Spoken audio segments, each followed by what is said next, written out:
Two suns hung over Vraxis 7 like twin eyes that never blinked.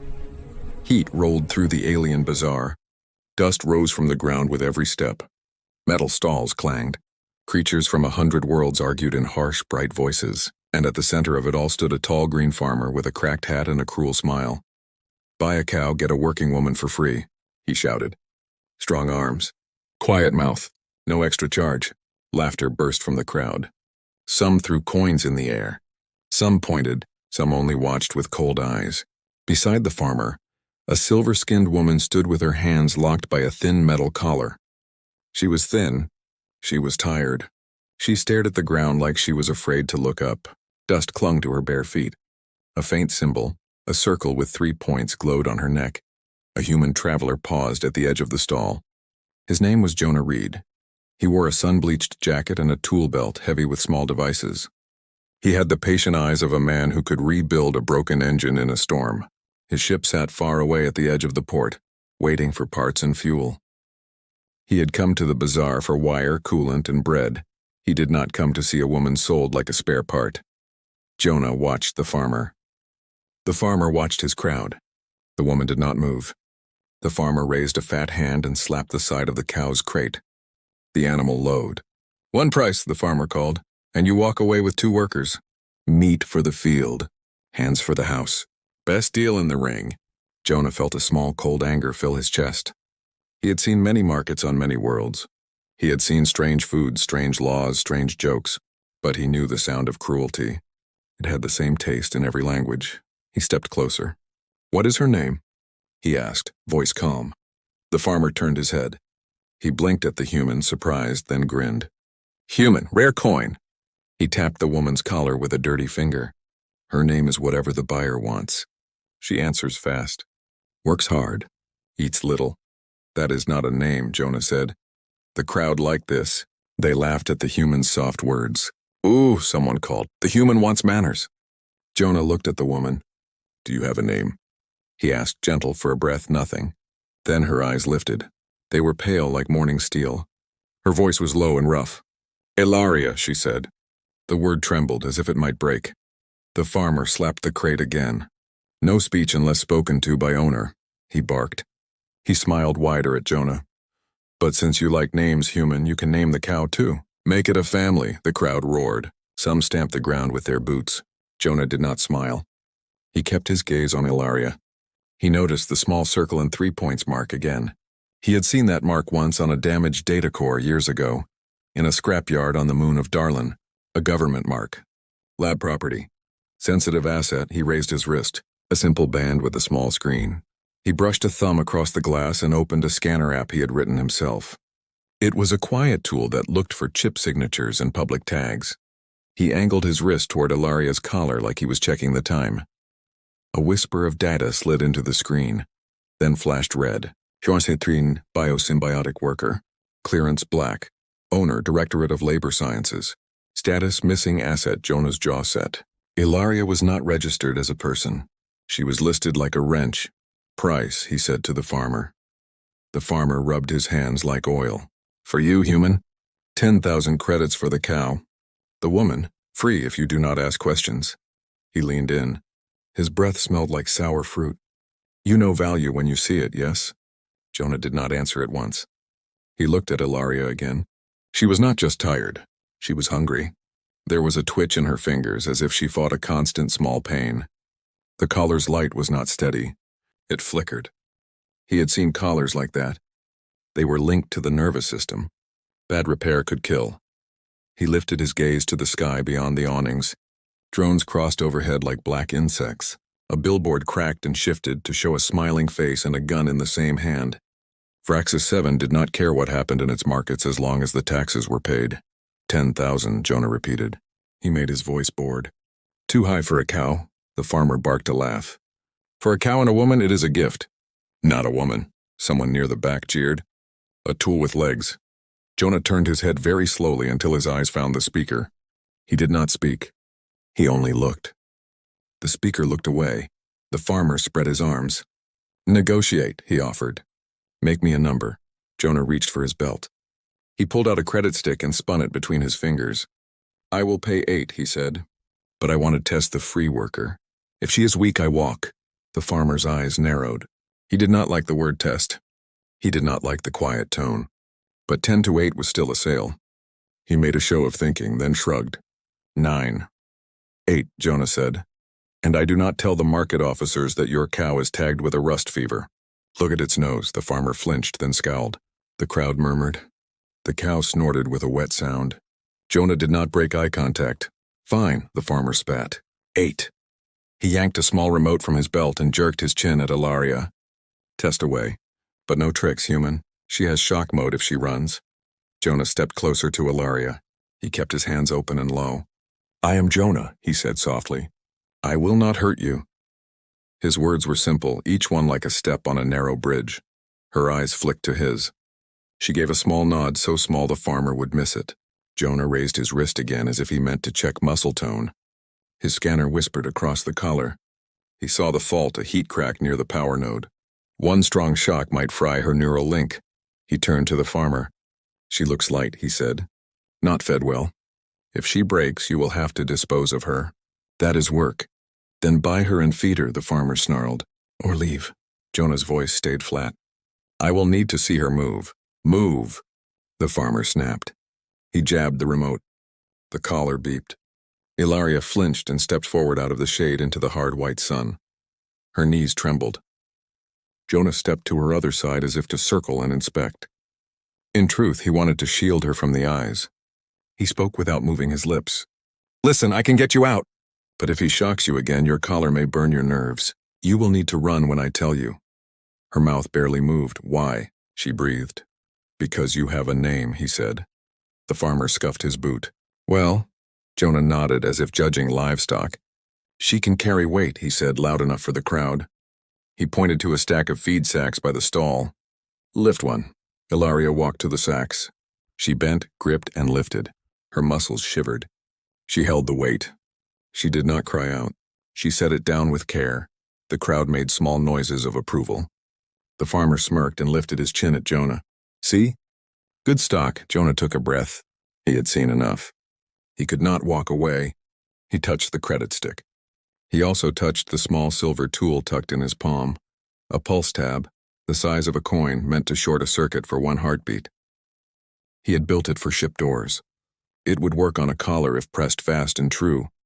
He moved as if to hand the credit stick to the farmer.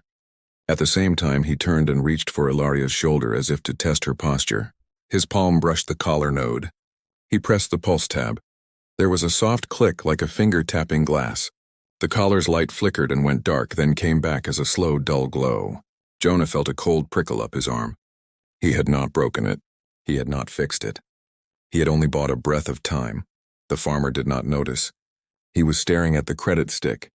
8, he said, and his voice was thick with greed.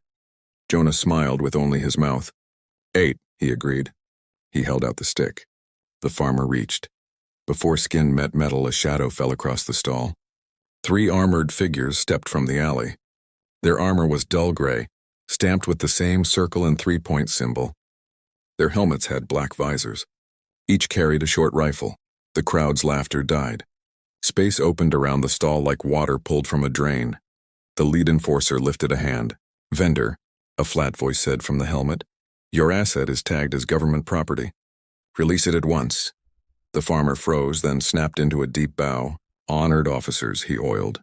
I was only holding her for the rightful silence, the enforcer said. Jonah kept his face empty.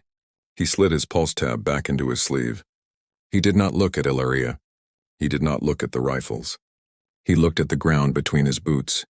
His heart beat slow by choice. The enforcer turned his visor toward Jonah. Human, he said. Step away from the asset. Asset, the second enforcer repeated, almost bored. Ilaria's hands tightened. The collar's dim light fluttered like a tired moth. Of course, Jonah said. He lifted his hands and took one small step back. The farmer exhaled with relief. He thought the danger had passed. He reached for the remote, hungry to prove his obedience. Jonah spoke then, loud and clear, and every word was simple. I have already paid $8,000 for the cow, he said. The sale is public. The market has rules. You cannot seize private property without a writ. The crowd stirred. Rules were a thin shield, but they were still a shield. Even enforcers liked to pretend they followed them. The lead enforcer's visor did not move. "The woman is not private property," he said. "She is an asset of the directorate." "Then show the writ," Jonah said. The farmer's mouth hung open. "What are you doing?" he hissed.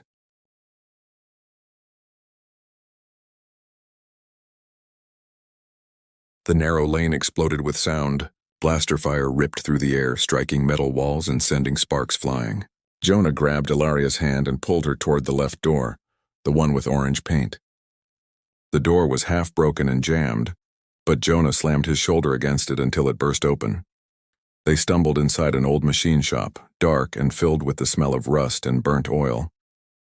Tools hung from the ceiling like metal vines. A thick layer of dust covered everything. Jonah kicked the door shut and threw a heavy wrench bar across the handle. "Stay low," he said. His breath came fast. He crouched near the window and looked outside. Shadows moved. The enforcer's boots clanged on the metal path. Ilaria crouched beside him. "They'll find us," she whispered. "Not yet," Jonah said. He opened a small metal box from his belt. Inside was a handful of tiny discs, EMP flares. He pressed one to the wall, activated the timer, and turned away. "Cover your ears." A soft pop filled the air, followed by a pulse that made the lights flicker and die. Outside, the enforcer's drones went dark, crashing into walls. Jonah smiled faintly. "That will buy us 2 minutes." Ilaria looked at him. In the dim light, her silver skin reflected faint blue from the dying sparks. "You risk your life for someone you just met," she said. Jonah glanced at her. "You're not someone," he said. "You're someone who never got a choice." For a long moment, they were both quiet. The silence carried the hum of distant alarms. They slipped out the back door and entered the lower city tunnels. These tunnels were old, built before the new government took power. Steam hissed from cracked pipes. Strange lights flickered above them, half alive, half dead. Jonah led the way, stepping over puddles and broken machinery. Ilaria followed silently, her collar's dim light the only steady glow. Every few steps she touched her throat as if unsure whether it still belonged to her. After some time she asked softly, "You said you can hide my signal. How?" Jonah wiped sweat from his brow. "There's an old fusion reactor on the east side. Power grid's dead, but the shielding is thick. If I can get there, I can block the collar's beacon. They won't trace you. And after that," he looked at her, "after that we run." They reached the edge of the old reactor district. It looked like a graveyard for machines. Massive cooling towers rose into the hazy sky, and the wind howled through them like ghosts. Rusted walkways connected broken platforms. Jonah found an access hatch half buried under debris. He pried it open with a crowbar and gestured. "Down," Ilaria hesitated. "Are you sure?" He nodded. "You trust me?" Her eyes searched his for a long second, then she nodded back. "Yes." They climbed down into the belly of the reactor. It was dark, quiet, and hot. The air smelled of copper and dust.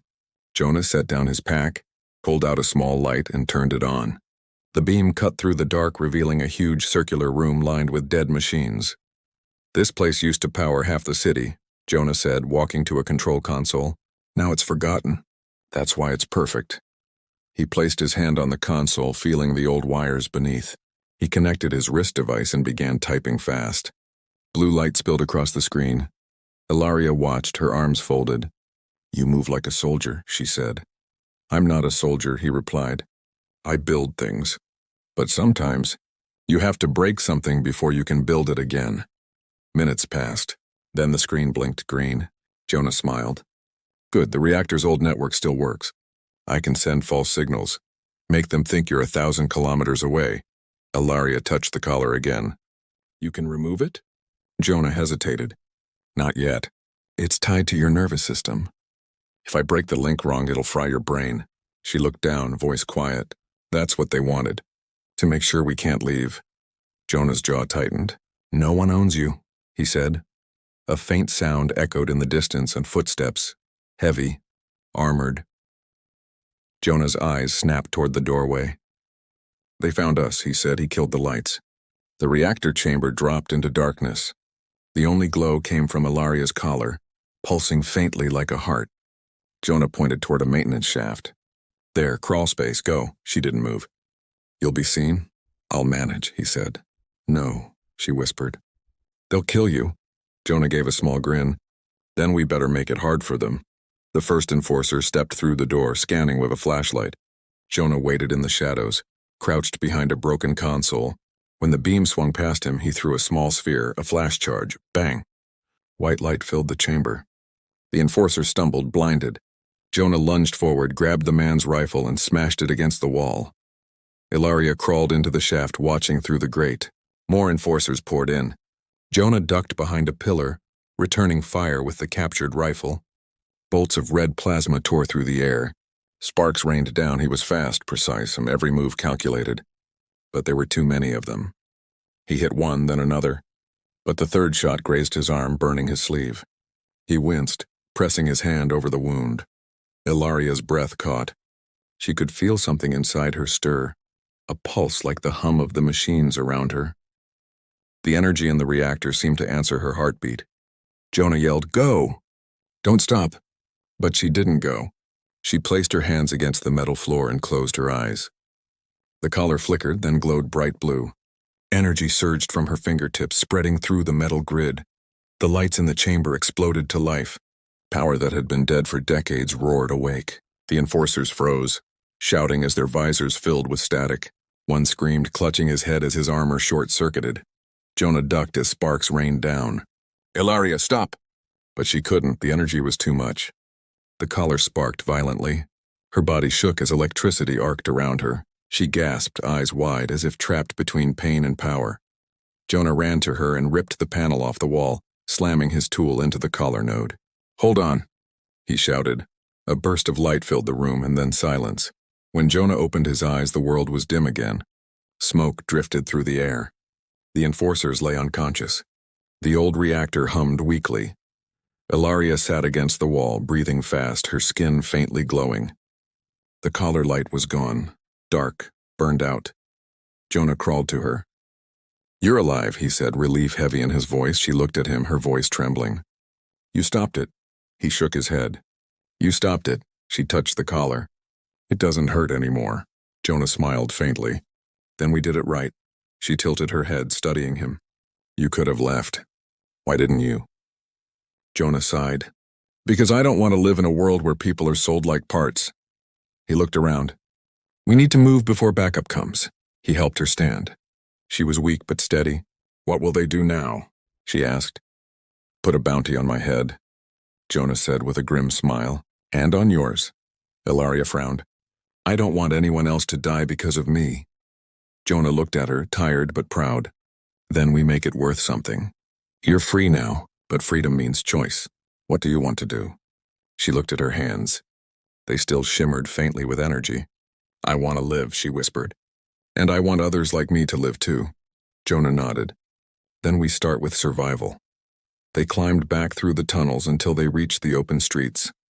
The city night had fallen, neon lights reflecting off the metal rooftops. Drones buzzed far away, scanning the horizon. Jonah led her through the slums, avoiding main roads. They hid in a half-collapsed transport bay and rested for a moment. Ilaria sat on the ground, looking at the sky. "What's it like?" she asked suddenly. "What's what like?" "Your home, Earth." Jonah smiled faintly. "Blue skies. Real water. Too many rules, not enough stars. You'd like it." She nodded slowly. "Do you miss it?" He looked at the horizon. "Every day." A long silence passed. Then Ilaria said softly, "I saw something when I connected to the reactor. A signal, not from here. A ship orbiting above the planet. It carried the same code as my collar. They have others like me." Jonah froze. "How many?" "I don't know. Hundreds, maybe." Jonah rubbed his face. "Then we have a bigger problem." Ilaria's voice was steady now. "We have to stop them." He looked at her, a woman who was once property, now burning with purpose. "That's a big fight, Ilaria." "Then we fight big," she said simply. Jonah chuckled softly. "You sound like a human." "Maybe I'm learning," she replied. Suddenly a noise came from outside and a hovering engine. Jonah peeked through a crack. A patrol skimmer passed by, lights sweeping the area. "We need transport," Jonah whispered. "There's a freight yard nearby," Ilaria said, remembering fragments from the data in her mind. "They ship ore from the mines. Some go off-world." That's our ticket, Jonah said. They moved through alleys until they reached the yard. Massive cargo ships sat behind energy fences. Workers and guards patrolled lazily, unaware of the fugitives in the shadows. Jonah pointed to a small freighter near the edge. That one's old, no tracker beacon, perfect. How do we get in? Ilaria asked. He grinned. I build things, remember? He pulled out his toolkit and began cutting through the fence. Sparks fell silently into the dirt. They slipped inside and climbed aboard the freighter. Inside it was quiet, dusty, and cold. Jonah moved to the cockpit and started working. Engines are dead, he muttered. Needs a jump. Ilaria stepped forward. Let me. She placed her hand on the control panel. Her veins glowed faint blue. The lights flickered on. Jonah blinked. You just powered the ship, she smiled faintly. I told you I'm not weak.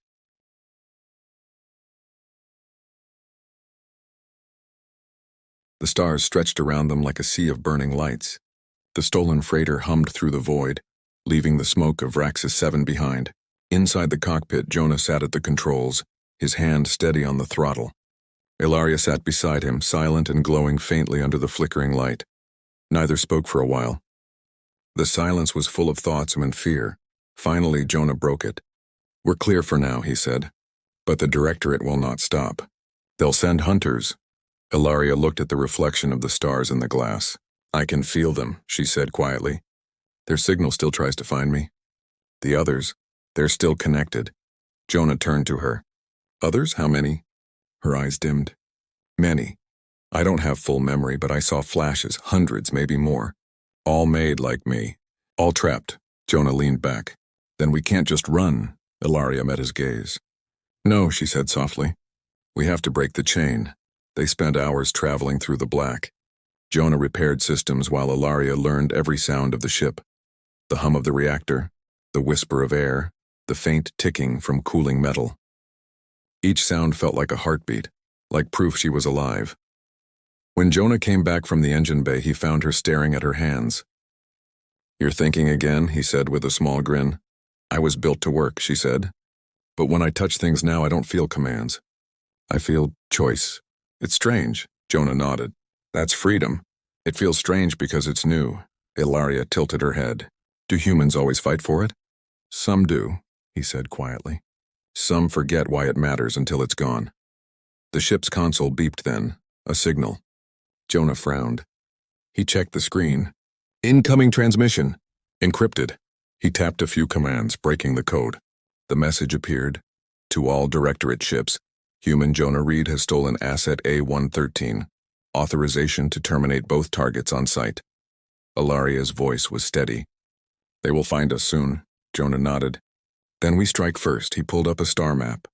When you powered up the reactor on Vraxis 7, you mentioned a signal from orbit. A ship carrying your code.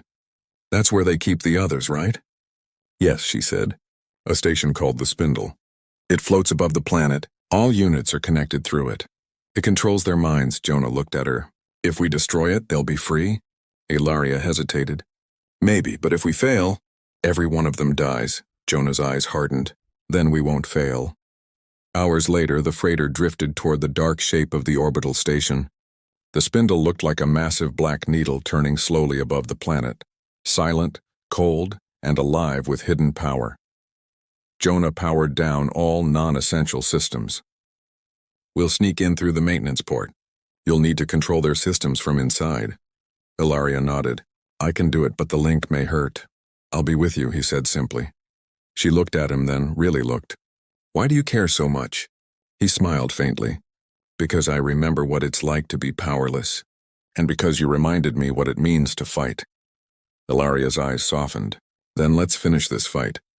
They entered the docking tube quietly. Jonah hacked the airlock and the door opened with a soft hiss.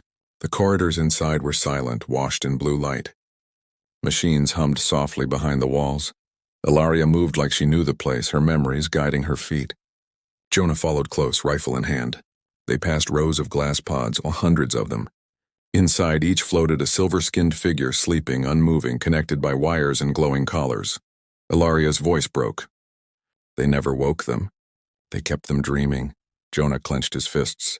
Then we'll wake them now. They reached the control core, a massive chamber with a floating console of light. At its center pulsed a great energy sphere, the neural network that connected every worker. Ilaria stepped closer. If I link myself, I can rewrite the code. But once I connect, I can't disconnect until it's done. Jonah frowned. Meaning? If they attack while I'm inside, I can't defend myself, she said. You'll have to protect me. He nodded once. I will. Ilaria placed her hands on the console. Blue light flowed up her arms and into her eyes. Her body stiffened. She gasped softly. I'm in, she whispered. There are so many voices. Jonah took position near the entrance, watching the hallways. The station began to shake, alarms flashing red. The system had detected intrusion. Metal doors slid open and armored enforcers marched in. Jonah raised his rifle and fired. Blasts lit the room in bursts of white light. Ilaria, hurry. He shouted, I'm trying, she whispered. Her voice echoed strangely, like it came from everywhere. The control code is deep, buried under layers. Jonah ducked behind a console as a blaster shot burned past his head. He fired back, dropping 2 more guards. But more were coming. Waves of them. Ilaria. I see it, she cried. They locked us with a master key on, but I can overwrite it if I merge with the core. Merge? Jonah asked. What does that mean? It means I become part of it. He froze. No, you'll die. Her voice was soft.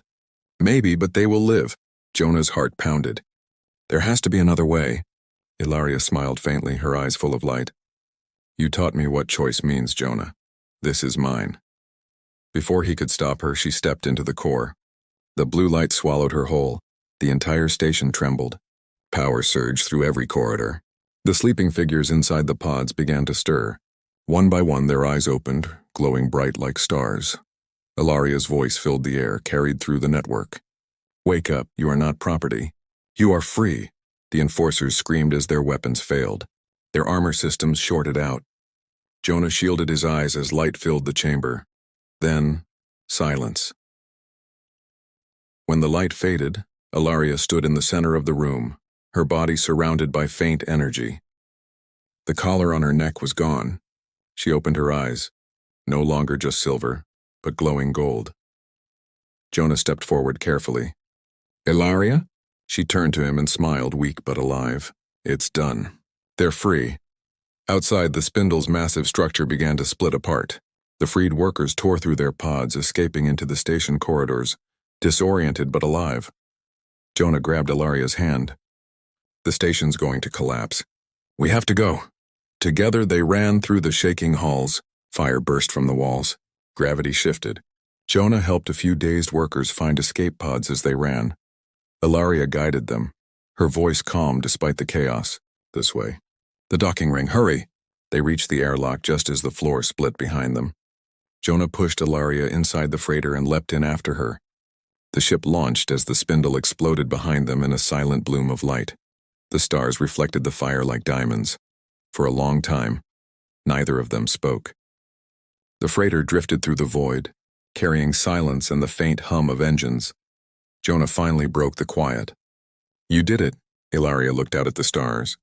We did it, he smiled faintly. You saved hundreds of lives. She shook her head gently. I just gave them what you gave me, a chance. Jonah leaned back, exhausted. So what now? Ilaria turned to him. Her golden eyes were soft.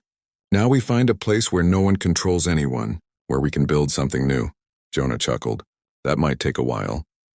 Then we'll have to start today, she said. They traveled for days, moving between star systems, helping the freed workers find safe worlds. News spread across the colonies. Whispers of a human who defied the Directorate and an alien woman who broke her chains. To the powerful, it was a rebellion. To the weak, it was hope.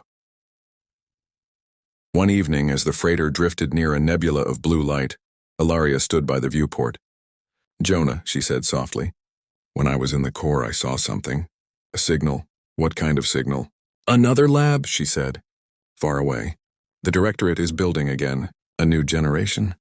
Jonah's expression hardened. Then we're not finished. Ilaria smiled faintly. No, but at least we know who we are now. He nodded. You're not property. You never were.